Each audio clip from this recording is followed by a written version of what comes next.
I'm Rich Carroll. This local news is a service of Flagler County's Toyota dealer, Beaver Toyota, here to wow you.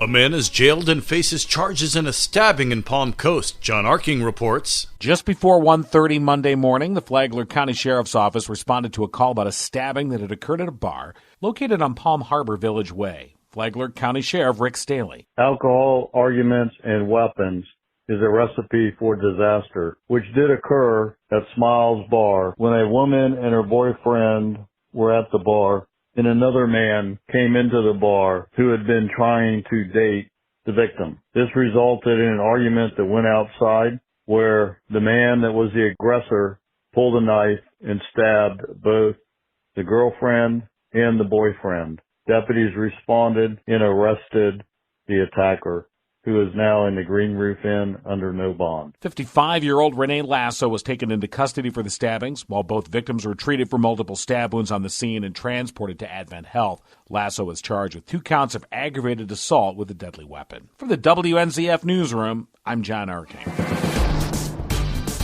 Candidates for mayor of Palm Coast weigh in on steps the city needs to take to ensure decorum at its public meetings. Amy Cherry has more. The discussion comes after a man rushed the dais towards Mayor Melissa Holland at a recent meeting. Holland abruptly resigned last week, but not because of that. She did so due to her daughter's grave health condition. Candidate Alan Lowe, who's running to replace Holland, called the behavior embarrassing. He says change starts with council. I've seen arguments amongst the city council members themselves, which, as leaders, that then brings it down to the people seeing what they're doing and emulating it. Further driving divisions, he says residents feel they're not being heard. And when that frustration level of feeling like you're not being heard, whether they are or not, builds to a point where it starts to overflow. And I think that's where we are right now. We see discourse amongst city councilmen themselves, and that brings discourse in amongst the residents.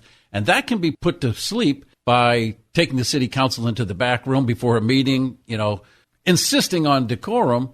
And yet also when people get out of line out in the audience, remove them from the building. David Alphin, who's running to replace Holland, says there's a danger in the public perception the council isn't doing anything about this kind of erratic behavior. He says a strong leader is needed to fight that perception. Unless we make a dramatic change and reinforce the concepts again of collaboration and consensus, this will get worse. There's no question about it. This does not get better by itself. There is no fix of instant gratification. There's not a switch that you can go in there tomorrow and change. What you can do, as all of the voters should be thinking about very carefully, who's got the temperament to go into that seat and command a collaboration and consensus? Who can make that difference so that the city council projects itself well and that the voters of Palm Coast have had their expectations met? A few other candidates have also entered the Palm Coast mayor's race. They're all competing in a special election on July 27th.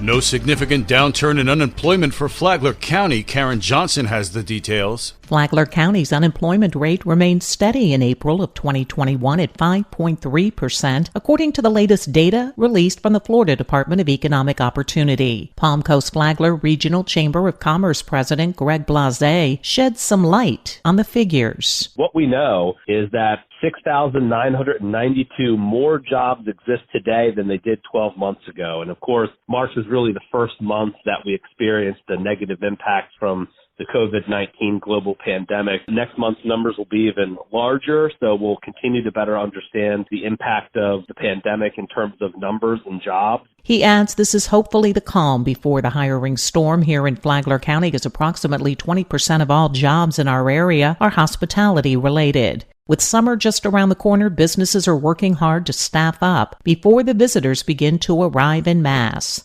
He also notes with the mask mandate ending earlier this month, the report does not capture any economic impact from the federal, state, or local government decisions to relax COVID-19 protocols. For Flagler's Morning News, I'm Karen Johnson. Boston Whaler, taking over the old Sea Ray plant, is modernizing the plant even before it opens. The company's operations director, John Silva, said it would be a 21st century facility. We're putting in large 20-ton hoists that are necessary for our Unibond construction of our boats. We're putting in a one-of-a-kind foam machine that the only other one that exists is in our Edgewater facility. and we're updating a lot of the chemical storage and other equipment, so we are making this a more modern plant as we reopen it. You can listen to more of the interview with John Silva when you download the Flagler Radio app and then go to the Free for All Friday podcast. Tomorrow, John Silva talks about which boats Boston Whaler will produce. From the WNZF Newsroom, I'm Deb Albertson. And now you're up to date on Flagler's Morning News. I'm Rich Carroll.